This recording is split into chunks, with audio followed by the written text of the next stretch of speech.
గారికి నా హృదయపూర్వక ధన్యవాదాలు. పర్టికులర్ చెప్పేది ఏంటంటే పొలిటికల్ ఎలాంటి టచ్ లేదు నాకు మొదటి నుంచి. ఫస్ట్ టైం మన కాంగ్రెస్ వేణుగోపాల్ గారు, రాజీవ్ గాంధీ గారికి అండ్ సోనియమ్మ గారికి, ప్రియాంక గాంధీ గారికి అందరికీ నా హృదయపూర్వక ధన్యవాదాలు.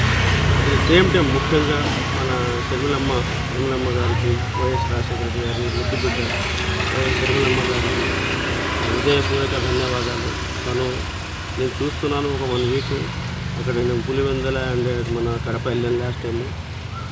నేను హార్ట్ఫుల్గా ఓపెన్గా చెప్పేది ఏంటంటే ఓన్లీ క్యారవాన్ దిగటం, నైట్లో మళ్ళీ క్యారవాన్లో క్యాంపింగ్ చేయటం, ఎర్రటి ఎండలో అక్కడ 42 డిగ్రీ ఉంది, 40 డిగ్రీ ఉంది, అలా తిరుగుతూ తన కష్టం చూసి అసలు నాకు ఏమనిపించిందంటే ఇలా కూడా పొలిటికల్లో కష్టపడతారా నిజంగా. నేను ఎలాంటి ఇది లేకుండా చెప్తున్నాను, మనమందరం నిజంగా ఒక మార్పు రావాలి అంటే కాంగ్రెస్ రావాలి. It is clear cut. రెండోది నేను ఎన్నిసార్లు చెప్తున్నా, మన వైఎస్ రాజశేఖర రెడ్డి గారి పాలన రాజన్న రాజ్యంలో మా పాలన రావాలి అంటే వైఎస్ షర్మిల గారిని మనం సీఎం చేసుకోవాలి. మన ఆంధ్రప్రదేశ్ ముఖ్యమంత్రిగా వైఎస్ షర్మిల గారిని చూడాలనుకుంటున్నాను. ముఖ్యంగా మన కాంగ్రెస్ పెద్దలకి చాలా సీనియర్లు ఉన్నారు. నేను వాళ్ళ ముందు చిన్న పిల్లలు లాంటి ఒక మాటలో చెప్పాలంటే అన్నదమ్ములందరికీ, కాంగ్రెస్ పాత సీనియర్ లీడర్లకి అందరికీ తెనాలి నియోజకవర్గం అన్ని మండలాలు, కొల్లిపర, అటు అంగల్కుదురు, జాగర్లమూడి, ఎవ్రీథింగ్ ఎంతవరకు ఉన్నారు అసెంబ్లీ నియోజకవర్గం అందరూ కలిసి ఏకతాటిగా వచ్చి ఈ ఒక్కసారికి కాంగ్రెస్ గుర్తు, హస్తం గుర్తు పైన ఓటు వేసి షేక్ బషీద్ గెలిపిస్తూ మీరు ఈ తెనాలి నియోజకవర్గం అంటే తెనాలి నియోజకవర్గం అందరూ మన తెనాలికి ఒక పేరు ఉంది, ఆంధ్ర ప్యారిస్ అంటారు అందరూ. ఇప్పుడు చూస్తే చాలా తర్వాత మాట్లాడకూడదు. నామినేషన్ చేసి వచ్చినాను కాబట్టి నేను ఎవరి గురించి మాట్లాడను. చాలా ఉంది మాట్లాడాల్సింది. అందరి ఇక్కడ తెనాలిలో ఏం జరిగిందో, ఎలా జరుగుతుందో, ఏం చేస్తున్నారో అన్నీ చూస్తూ వస్తున్నాము.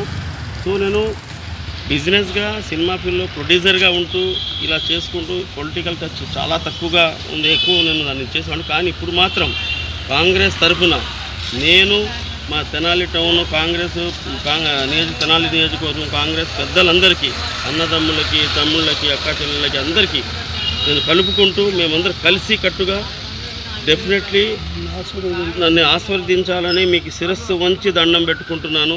దయచేసి అందరూ హస్తం గుర్తుకు ఓటేసి వైఎస్ రాజశేఖర రెడ్డి గారి ముద్దు బిడ్డ అయిన వైఎస్ షర్మిలమ్మకి మనం సీఎంగా చూడాలనుకుంటున్నాము. సెంట్రల్లో రాహుల్ గాంధీకి అందరూ ప్రత్యేకంగా ప్రతి ఒక్కళ్ళకి తమ్ముళ్ళకి అందరికీ చెప్పేది, రాహుల్ గాంధీ గారికి అసెంబ్లీలో కూడా గెలిపించి అసెంబ్లీ సీట్లు అత్యధిక మెజార్టీతో గెలిపించి ప్రైమ్ మినిస్టర్గా రాహుల్ గాంధీ గారిని నేను చూడాలనుకున్నా. అందరూ చూడాలి. మనందరం కాంగ్రెస్ వస్తేనే మార్పు వస్తుంది, లేదా ఇవన్నీ ఇలానే మనం ఇంకా పాతాళానికి వెళ్ళిపోతూనే ఉన్నాం.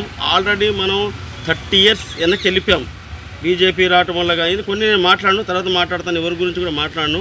దయచేసి నేను కొన్ని చెప్పే దాంట్లో పొలిటికల్ లైన్లో లేను కాబట్టి ఏదైనా చెప్పే దాంట్లో కొంచెం ఒడిదుడుకులున్నాను, క్షమించండి. బట్ నేను ఒకటే కోరుకుంటున్నా, నాకు తెలిసిన విద్య అయింది ఒకటే మాట, కాంగ్రెస్ గుర్తుని, హస్తం గుర్తుని మీరందరూ ఏ ఒక్కరికి ఓట్లు వేయొద్దు, అందరూ దొందులే. మీరందరూ ఈ ఒక్కసారికి ఒక్క అవకాశం ఇవ్వండి నాకు. నాకు ఎలాంటి ఇది లేదు, నేను ఎవరి దగ్గర కూడా ఒక్క వాటర్ బాటిల్ కూడా ఆశించను. నేను దేవుడి దేవుళ్ళు అన్నీ అంత ఇదిలో ఉన్నాను. అందరి తెనాలి నియోజకవర్గం ఎమ్మెల్యే సీటుగా షేక్ బషీద్ నన్ను గెలిపిస్తూ ఆశీర్వదించండి. ఇంకా చాలా విషయాలన్నీ మాట్లాడతాను.